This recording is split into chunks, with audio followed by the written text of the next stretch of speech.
नमस्ते सभी दर्शक गण, कैसे हैं? मुझे उम्मीद है आप बड़े ही स्वस्थ होंगे, मस्त होंगे।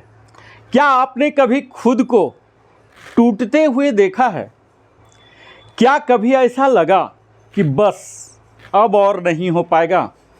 हर बार ज़िंदगी ने आपको गिराया। क्या आप फिर से उठकर खड़े हो पाए? अगर हाँ, तो यकीन मानिए आप सिर्फ एक इंसान नहीं, आप उम्मीद हैं, प्रेरणा हैं और एक जिंदा मिसाइल हैं। इस वीडियो में मैं बात करूंगा उस ताकत की जो बाहर नहीं है, हमारे अंदर होती है और जिसका नाम है अनुशासन और आत्म अनुशासन, जो हमें उठाता है, संभालता है और मंजिल तक पहुंचाता है। तो आइए अपने अंदर के योद्धा को जगाते हैं, क्योंकि अब वक्त है सिर्फ वॉरियर बनने का नहीं, कहलाने का नहीं, उसके अनुसार कार्य करने का और खुद को जीतने का। खुद को जीतना सीखिए, दुनिया झुक जाएगी। अनुशासन नहीं है बोझ, यह है आपकी असली ताकत। जो खुद को संभाल ले उसे कोई हरा नहीं सकता। आत्म अनुशासन वो शक्ति है जो आपकी किस्मत बदल दे। हर हार के बाद खड़ा होने की कहानी यही है। Discipline is pain today but power tomorrow. Self discipline the game changer in life. Control yourself or life will control you. अपने आप से जीना सीख लें, सब कुछ संभव है। साथियों, सक्सेस सिर्फ उन्हीं को मिलता है जो अपने ऊपर रूल करते हैं। ये दो शब्द है, लेकिन जीवन को बदल देने की ताकत रखती है। जहां अनुशासन समाज और व्यवस्था को संभालता है, वहीं आत्म अनुशासन हमारे भीतर का चरित्र बनाता है। आज हम समझेंगे अनुशासन और आत्म अनुशासन में क्या अंतर है, इसका आपस में क्या संबंध है और सबसे महत्वपूर्ण, हम इन्हें अपने जीवन में कैसे ला सकते हैं। तो मैं Narendra Kumar, wellness consultant, entrepreneur trainer, हृदय की गहराई से लिविंग हैप्पीली में आपको स्वागत करता हूं। अगर हमारे चैनल में अभी तक आपने सब्सक्राइब नहीं किया तो अवश्य सब्सक्राइब कर लें, लाइक कर लें और कमेंट के माध्यम से आप पूछ सकते हैं, बता सकते हैं। अपने सगे संबंधियों के साथ भी साझा करें और बेल आइकन अवश्य ही पुश करें। तो आइए हम जानते हैं कि व्हाट इज डिसिप्लिन। अनुशासन होता क्या है? यह नियमों और व्यवस्था के अनुसार हमारी जीवन जीने की जो कला है, इसी पैकेज को अनुशासन डिसिप्लिन कहते हैं। यह बाहरी होता है, यानी यह समाज, परिवार, स्कूल या संस्था या देश के द्वारा थोपा गया होता है। जैसे आप कह सकते हैं कि स्कूल में घंटी जैसे ही बजता है, बच्चों को असेंबली प्लेस में चले जाना है प्रेयर के लिए, या ट्रैफिक सिग्नल पर रेड है तो रुकना है। ये तमाम बातें जो हैं, हमें समय पर अपना ऑफिस पहुंचना है, यह सामाजिक व्यवस्था को बनाए रहने के लिए आवश्यक है अनुशासन। वहीं आत्म अनुशासन क्या है? तो आत्म अनुशासन वह है जो बिना किसी के कहे स्वयं से अपने जीवन को अनुशासित करती है और यह हमारे भीतर से आता है, यानी कि यह हमारे भीतर की प्रेरणा होती है। जैसे सुबह हम बिना अलार्म के उठ जाते हैं, सामने जंक फूड रखा रहता है, चॉकलेट, समोसा, गुलाब जामुन, तमाम चीज़, लेकिन हम उन पैक्ड फूड को नहीं खाते हैं, अपने ऊपर संयम रखते हैं। सोशल मीडिया पर सीमित समय देते हैं, 5 मिनट, 10 मिनट या 15 मिनट, मैक्सिमम 24 घंटे में। तो यह हमारे आत्मविश्वास और नियंत्रण की निशानी कहलाती है। अब हम जानेंगे कि अनुशासन और आत्म अनुशासन में अंतर क्या है, डिफरेंस क्या है। तो इसके सबसे पहले उत्पत्ति देख लेते हैं कि अनुशासन की जो उत्पत्ति होती है वो एक्सटर्नल है, बाहरी है, जबकि आत्म अनुशासन यह हमारी आंतरिक है, इंटरनल है। अगर नियंत्रण, कंट्रोल की बात की जाए तो अनुशासन यह बाय अदर्स होते हैं, दूसरे द्वारा होते हैं, जबकि आत्म अनुशासन बाय माई सेल्फ होता है, खुद के द्वारा होता है। इसका उद्देश्य क्या है? तो अनुशासन का उद्देश्य होता है सामाजिक व्यवस्था को बनाए रखना, मेंटेनिंग सोशल ऑर्डर। जबकि आत्म अनुशासन क्या होता है? यह हमारे पर्सनल ग्रोथ के लिए होता है, व्यक्तिगत विकास के लिए होता है। अगर प्रेरणा के लिए देखें तो अनुशासन हमें क्यों प्रेरणा देती है? क्योंकि डर है, नियम है, कोई दंड ना मिल जाए, फियर ऑफ रूल्स होते हैं, कहीं जेल ना चले जाए, कोर्ट कचहरी का सामना ना करना पड़े, ह्यूमिलिएशन ना हो जाए, ये सब चीज़ होते हैं प्रेरणा, यानी कि फियर होते हैं। जबकि आत्म अनुशासन के लिए क्या होते हैं? ये हमारे जीवन के लक्ष्य, हमारे दृष्टिकोण, यानी कि क्या गोल है, क्या विजन है, यह हमारी प्रेरणा का स्रोत होता है। तो अनुशासन हमेशा हमें चलाता है, जबकि आत्म अनुशासन हम स्वयं को चलाते हैं। अब हम जानेंगे अनुशासन और आत्म अनुशासन का संबंध क्या है, क्या उनके बीच रिलेशन है। तो आप यह जानिए दोस्तों कि अनुशासन एक बीज है और आत्म अनुशासन उसका विकसित वृक्ष है, मतलब विशाल रूप है यह आत्म अनुशासन। स्कूल में हमें सिखाया गया था अनुशासन, और यही आगे चलकर आत्म अनुशासन में बदलता है और हम अपने जीवन में आगे की ओर महानतम रोड मैप को तय करते हैं। बाहरी अनुशासन ही अंततः हमारे आंतरिक अनुशासन में तब्दील हो जाता है। बचपन में हमारी माँ कहती थी सुबह जल्दी उठो, और बड़ा होकर हम स्वयं उठने लगे, तो यही आत्म अनुशासन है। अब हम बात करेंगे कि क्यों आत्म अनुशासन जरूरी है। मैंने क्यों प्लान किया कि आत्म अनुशासन पर वीडियो बनाया जाए, यानी कि why self discipline is important, इसकी सिग्निफिकेंस क्या है हमारे आधुनिक जीवन में। तो सबसे पहला तो यही है कि अगर आप गोल अचीव करना चाहते हैं, अपने लक्ष्य तय किए हैं, और अगर कई लोग तो तय ही नहीं कर पाए हैं, तो अगर लक्ष्य प्राप्ति चाहते हैं तो discipline is the only bridge between your goal and accomplishment, Jim Rohn का कहना है। इससे हमारे क्या होते हैं, निर्णय शक्ति बढ़ती है, हमारी डिसीजन मेकिंग जो पावर है यह बढ़ती है। हमारी क्या ज़रूरत है और क्या चाहत है, इन दोनों में क्या मन चाहता है और क्या मस्तिष्क चाहता है, इन दोनों में फर्क समझ में आ जाता है जब हम सेल्फ डिसिप्लिन होते हैं। और तीसरा है हमारे इनर पीस मिलते हैं, जिसके लिए हमारा एक्चुअल जीवन है, मानसिक शांति मिलती है। जब हमारे आदतें सही होती है तो हमारा मन भी शांत होता है, विचलित नहीं होता, कहीं न कहीं कुछ विक्षोभ नहीं आ जाता है, चाहे बाहर कितना भी भूचाल ही क्यों ना हो। और चौथा है आत्म गौरव बढ़ता है, हमारा सेल्फ रिस्पेक्ट बढ़ता है, सेल्फ स्टीम बढ़ता है। जो हम खुद से वादा करते हैं, हमने प्लान किया कि आज ये करेंगे, कल वो करेंगे, इस महीना में ये कर लेंगे, हमने जो टारगेट तय किया, तो ये इसके लिए हमारे सेल्फ कॉन्फिडेंस, आत्मविश्वास बढ़ता है। अब तो यह सब हो गया कि क्या है अनुशासन, क्या है स्वयं अनुशासन, आत्म अनुशासन। अब इन्हें विकसित कैसे करें? अगर सेल्फ डिसिप्लिन इतना ही ज़रूरी है तो हम यह भी जान लें कि how to develop self discipline, क्योंकि मैं सदैव अपने वीडियो में टेक अवे देता हूं, तो टेक अवे के रूप में आप ले लीजिए। सबसे पहला जो करना है साथियों, अपने दिन की शुरुआत तय समय पर करें। Fix your wake up time. जो सुबह खुद को जगा सकता है वो किसी भी सपना को पूरा कर सकता है, यह जानिए। हर दिन एक ही समय पर उठें, यहाँ तक कि अगर संभव हो तो वीकेंड पर भी। इससे हमारे शरीर और मन दोनों में स्थिरता आती है, सामंजस्य होता है, बॉडी क्लॉक सही से काम करता है। अगर आप क्लॉक लगाए हैं और उसमें सेल लगाए ही नहीं तो कैसे चलेगा? इसी प्रकार हमारे वो सेल के रूप में काम करता है। जब हम रूटीन तय कर लेते हैं, उसी अनुसार हमारा शरीर और मन बिल्कुल एक समान सामंजस्य स्थापित हो जाता है। दूसरा है मेक ए डेली रूटीन, एक शेड्यूल बनाएं और स्टिक टू इट, दिनचर्या बनाएं और उसका पालन करें, चाहे वह पढ़ाई हो, एक्सरसाइज हो, सोशल मीडिया हो, या दोस्तों के लिए आपने समय तय किया, सब कुछ। और रूटीन ऐसा ना हो कि बोरिंग हो, वह एम्पावरिंग हो, आपको सशक्त बनाए।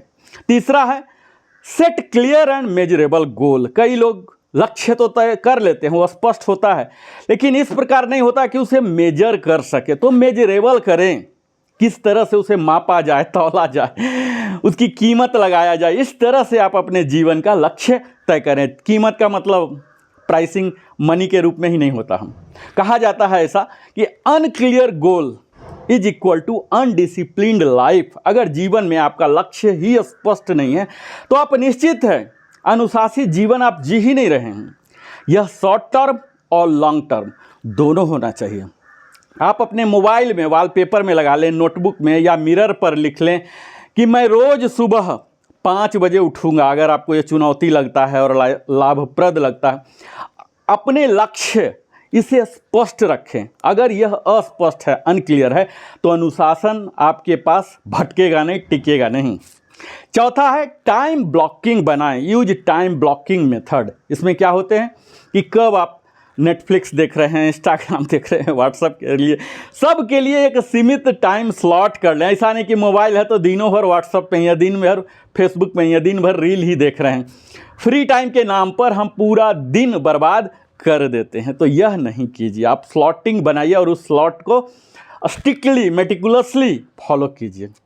डिजिटल अनुशासन जो आज सबसे ज़्यादा डिक्लाइन हो रहे हैं, हमारे नैतिकता मर्यादित वैल्यू जो डिक्लाइन हो रहे हैं, इसके पीछे कहीं न कहीं हमारी डिजिटल अनुशासन की कमी है। नो फोन जोन बनाएं। जैसे बिस्तर पर, बेडरूम में आप मोबाइल क्यों ले जाते हैं? पढ़ाई की मेज़ पर ही क्यों रखते हैं? जब पढ़ना है तो फिर क्यों रखते हैं? आप दूर में रखिए। लैंडलाइन के स्कीम की तरह मानिए कि वहाँ दूर में रखिए। अगर आपको फ़ोन आता ही है या करना ही, वहाँ जाके कीजिए। इस तरह से आप डिजिटल डिटॉक्स कर सकते हैं, डिजिटल डिसिप्लिन मेंटेन कर सकते हैं। और कम से कम सोशल मीडिया का डिटॉक्स हर हफ्ते 1 दिन तो अवश्य ही करें। जैसे हम पहले रविवार, सोमवार, मंगलवार, शनिवार, बृहस्पतिवार इस तरह से पर्व करते थे, उसी तरह से आप भी 1 दिन का पर्व त्यौहार मनाइए। छठा जो है वो take a small commitment and fulfil them. छोटे छोटे संकल्प लें और उसे पूरा करें। सेल्फ ट्रस्ट जो होता है वो छोटी शुरुआत होती है, छोटी जीत से शुरू होता है। कहा जाता है मित्रों कि self trust begins with small wins. जैसे 7 दिन रोज 15 मिनट योग करूँगा। आप छोटी शुरुआत अगर नहीं करते हैं तो कीजिए, अदरवाइज तो ऐसा कहा जाता है कि सप्ताह में कम से कम 150 से 300 मिनट अपने शरीर पर लगाना चाहिए। तभी आपको गारंटी मिलेगा कि आप शारीरिक रूप से, मानसिक रूप से स्वस्थ हैं, आरोग्य हैं। और वादा पूरा करने से आत्म अनुशासन यह बनता है, बढ़ता है। 7वां पॉइंट है माइंडफुलनेस और मेडिटेशन। प्रैक्टिस कीजिए इन दोनों चीज़ का।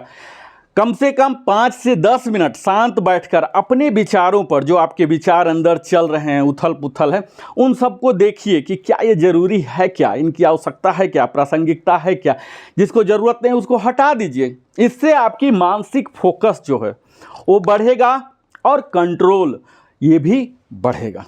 8वां बिंदु है ask yourself reflective questions daily. खुद से सवाल पूछें कि क्या मैंने आज समय सही जगह पर लगाया, आत्म उत्थान के लिए लगाया? क्या मैंने आज खुद से किया वादा निभाया क्या? 9वां बिंदु है अनकंफर्टेबल काम पहले करें। Do the hardest task first. कहा जाता है कि अगर आपको 10 मेढक खाना हो तो आप किस मेढक को खाएंगे? नहीं तो मौत आ जाएगी। तो लोग कहेंगे कि छोटा मेढक पहले खा लेंगे। पहले सबसे बड़ा मेढक खाइए। सबसे बड़ा मेढक खाने से यह फ़ायदा होगा कि आपके अब चिंता घटेगी। ये पता लग जाएगा कि अगर मरना होगा बड़ा मेढक खाने में तो पहले ही खा के मर ही जाएंगे। लेकिन बाकी तो अब चिंता, जब बड़ा मेढक आप खा लिए, जब आप में इतना स्टेमिना आ गया, इतना विश्वास आ गया, तो छोटा मेढक तो तुरंत ही खा लेंगे। तो इसीलिए कहा जाता है सबसे मुश्किल काम दिन की शुरुआत में कर लें, क्योंकि दिन की शुरुआत में हमारी ऊर्जा स्तर भी अधिक होता है। कई लोग मोबाइल से ही अपने दिन की शुरुआत कर लेते हैं, न्यूज़पेपर से कर लेते हैं, टीवी से कर लेते हैं। वह क्या उत्पादकता आपको देगा, जीवन में किस तरह से आपको उत्थान करेगा? तो इस तरह से आप प्रायोरिटाइज कीजिए अपने डेली शेड्यूल को। यह आपके आदत को आत्म अनुशासन की एक जड़ मानी जाती है। 10वां जो है इंस्पायरिंग सर्कल बनाए। Surround yourself with disciplined people. जैसा संगत वैसा रंगत। अगर आप मेरा वीडियो देखते हैं जहां मैं प्रेरित करता हूं, आपको मोटिवेट करता हूं, अच्छी अच्छी बातें लाता हूं, और वहीं कहीं वीडियो ऐसे हो सकते हैं जो मनोरंजक हो सकते हैं लेकिन एक्चुअल आपको क्षणिक ही देगा, दूर के लिए नहीं, लेकिन मेरा वीडियो है दूर तक का देगा। तो ऐसे संगत बनाए, ऐसे वीडियो देखिए, ऐसे पुस्तक पढ़िए, ऐसे लोगों से जुड़े जो आपको प्रेरित करते हैं, विचलित नहीं। अपनी छोटी छोटी आदतें बनाए। Create micro habits 2 minute meditation से शुरू करें, कभी शांत में एकांत में बैठ के तो देखें कि क्या मज़ा आता है, क्या उसके बाद आपकी मानसिक स्थिति अच्छी हो जाती है। आपको अगर पढ़ने का इच्छा नहीं होता, मोबाइल छोड़ने का ही नहीं इच्छा होता, 5 मिनट ही सिर्फ पढ़ाई कर लें, कोई भी पुस्तक निकालें, एक ही पेज पढ़ लें, देखें कैसे एकदम छोटी छोटी माइक्रो हैबिट्स अपनाएं और अपने आप को ट्रैक करें। ट्रैक योरसेल्फ, डायरी लिखें या मोबाइल ऐप से ही ट्रैक करें कि हमने दिन भर आज क्या किया, कहीं कोई उत्पादक कार्य किया क्या, समाज के लिए हितकारी किया क्या, राष्ट्र के लिए हितकारी किया क्या, या सिर्फ मनोरंजन में ही लगा दें। सराउंड विथ डिसिप्लिन, अपने जो दोस्त हैं, अपने अच्छे रोल मॉडल्स रखें, आप उनकी जीवनी को पढ़ें, उन्हें अनुसरण करें, उनके जो गुण अच्छे लगते हैं उसे लिखें और धीरे धीरे अपने जीवन में लाने का प्रयास भी करें। तभी आप में वास्तविक परिवर्तन आ सकता है, ट्रांसफॉर्मेशन आ सकता है। और सदैव मैं कहता हूँ अवॉइड प्रोक्रेस्टिनेशन, ये जो टालम टोल की आदत है ना दोस्तों, विलंब करने की, कल कर लेंगे, परसों कर लेंगे, रात में कर लेंगे, बाद में देख लेंगे, start before you are ready, तैयार होने से पहले ही स्टार्ट कर दीजिए, स्टार्ट नाउ, यह गुण आप में होना चाहिए। और कभी कभी हम अपने आप को ही निंदा करते रहते हैं, कंप्लेन खुद से ही करते रहते हैं, शिकायत मुद्रा में रहते हैं, दूसरे से नहीं, खुद के लिए भी शिकायत कि हमें मौका ही नहीं मिला, हमारे पेरेंट्स नहीं, समाज नहीं, स्टेट नहीं, कंट्री नहीं, इस तरह से आप अपने आप को भी रिवार्ड दीजिए, खुद को इनाम दीजिए। जब आप अपनी अच्छी आदत को निभाते हैं तो खुद को कोई छोटी खुशी भी देते हैं, दीजिए। आप दूसरे के अवार्ड, नोबेल पुरस्कार और भारत रत्न के इंतजार में पूरा जीवन मत गंवा दे, खुद ही अवार्डेड महसूस करते रहे, खुद को प्राइज देते रहिए हर दिन। और हमारे जीवन की सफलता और असफलता मित्रों, ये 2 पहलू हैं। कोई भी व्यक्ति, चाहे वो महान हो चाहे कोई भी हो, कभी ऐसा नहीं हुआ कि उसके जीवन में सिर्फ सफलता ही आई। असफलता हमारे जीवन का अहम हिस्सा है। तो फेल हो जाना, असफल हो जाना असामान्य नहीं है, ये बिल्कुल स्वाभाविक है, सामान्य है। रुक जाना असामान्य है। उस असफलता के बाद अगर आप रुक जाते हैं, आप दूसरा रूट बना के फिर से चलिए, आप रूट बदल सकते हैं, पर रुकना निषेध है अगर आप जीवन में सफल होना चाहते हैं। आप इंस्पिरेशनल एग्जाम्पल मैं बताऊंगा, जैसे हमारे राष्ट्रपिता महात्मा गांधी हैं, हर दिन वो आत्म अनुशासन का पालन करते थे, चाहे उसमें ब्रह्मचर्य हो, उपवास हो या समय निष्ठा हो। आप आज के क्रिकेट के भगवान के नाम से जाने वाले सचिन तेंदुलकर का जीवन देख सकते हैं कि दिन में 6 से 8 घंटे अभ्यास करते थे, वर्षों तक यह उपलब्धि हुई। ऐसा नहीं कि बाई चांस हो गया, बाई टैलेंट हो गए। आज के सर्वश्रेष्ठ महापुरुष APJ अब्दुल कलाम से हम सीख सकते हैं कि उनकी सादगी, नियमितता और अनुशासित जीवन जो हम सब के लिए उदाहरणीय है, प्रेरणीय है और हम लोग को अनुकरणीय है। ये लोग बाहर से नहीं, भीतर से अनुशासित थे। और अगर इसी अनुशासन और आत्म अनुशासन की धार्मिक और सांस्कृतिक संदर्भ में बात की जाए, कल्चरल और स्पिरिचुअल, तो भगवान श्री राम पुरुषोत्तम के नाम से जाने जाते थे, जो कि हर कार्य नियमबद्ध करते थे। उनकी समय, वचन, मर्यादा का पालन करना, यह सब हमारे लिए अनुकरणीय है। आप सर्वश्रेष्ठ धनुर्धर अर्जुन की बात कर सकते हैं कि जो ध्यान और योग करते थे, यह क्या है? यह आत्म अनुशासन का आधार है। और उपनिषद में भी आपको मिलेगा, आत्मनम रथिनम विद्धि, यानी कि स्वयं पर नियंत्रण रखना सीखें। अब ये सब बात तो हो गई, अब how to apply in life, जीवन में लागू इसे कैसे करें? तो अगर आप छात्र हैं, विद्यार्थी हैं, तो पढ़ाई का समय तय करना चाहिए। आप नौकरी पेशा में हैं, किसी व्यवसाय में हैं, व्यापार में हैं, तो अपनी लाइफ, जो वर्क लाइफ है, जो कार्य जीवन शैली है, जो हमारी अधिकतम विकृत हो गई है, हम कहते हैं कि अपने लिए हमें टाइम ही नहीं मिलता है, ये वर्क लाइफ टोटली बिगड़ गया है। तो इस जीवन में, वर्क लाइफ में, कार्य जीवन में संतुलन बनाइए। अगर आपको लगता है कि मैं कार्य जीवन के संतुलन पर वीडियो बनाऊं, तो आप कमेंट लिखिए, अगले में मैं बना के दिखाता हूं। अगर आप गृहस्थ जीवन में हैं, सामाजिक कार्य में हैं, तो अपने परिवार, खुद के स्वास्थ्य के लिए, अपने विकास के लिए समय पर ध्यान दीजिए। अगर समाज में है तो समाज के कार्य के लिए क्या कर सकते हैं? हर स्तर पर आत्म अनुशासन जरूरी होता है। और अंत में मैं यही कहूँगा कि अनुशासन से व्यवस्था बनती है, लेकिन आत्म अनुशासन से हमारा व्यक्तित्व बनता है। और दुनिया को बदलने से पहले मित्रों, हमें स्वयं को संभालना जरूरी है, और स्वयं को संभालने का नाम है आत्म अनुशासन। आज से एक संकल्प लीजिए कि मैं अपने जीवन को नियमबद्ध, संयमित और जागरूक बनाऊंगा, क्योंकि जब आप अपने ऊपर शासन करना सीख लेते हैं तब दुनिया आपको सलाम करती है। दोस्तों, दुनिया बदलने के पहले अगर कुछ बदलना है तो वो है खुद। अगर कोई लड़ाई सबसे मुश्किल है तो है खुद के आलस, अकर्मण्यता, अहंकार, उन बहानों, प्रोक्रेस्टिनेशन, टालमटोल और कमजोरी से। लेकिन याद रखिए, अगर आप हर रोज खुद पर थोड़ा थोड़ा जीतते हैं तो एक दिन आप वो बन जाएंगे जिसे आप सोचते हैं। और आज का वादा यही है, मैं खुद से हार नहीं मानूंगा, क्योंकि जिंदगी एक युद्ध है और आत्मानुशासन आपकी सबसे बड़ी तलवार है। अगर ये वीडियो आपके दिल को छू पाया हो तो लाइक करें, कमेंट में अपना संकल्प लिखें और किसी ऐसे इंसान को शेयर करें जिसको ये बात अवश्य ही सुननी चाहिए। मिलते हैं अगले वीडियो में, तब तक याद रखिए, आप में बहुत ताकत है। आपको जरा जगाने की ज़रूरत है, जगने की ज़रूरत है। बहुत बहुत धन्यवाद। मैं Narendra Kumar, wellness consultant, entrepreneur trainer. अगर हमारे चैनल लिविंग हैप्पीली में पहली बार आए हैं तो अवश्य ही सब्सक्राइब करें, अपने सगे संबंधियों के साथ भी साझा करें, और फिर मैं मिलता हूं अगले वीडियो में। बेल आइकन अवश्य ही पुश करें ताकि आपको सारी नोटिफिकेशन मिल सके। जय हिंद। फिर मिलता हूं अगले वीडियो में, पावरफुल वीडियो में।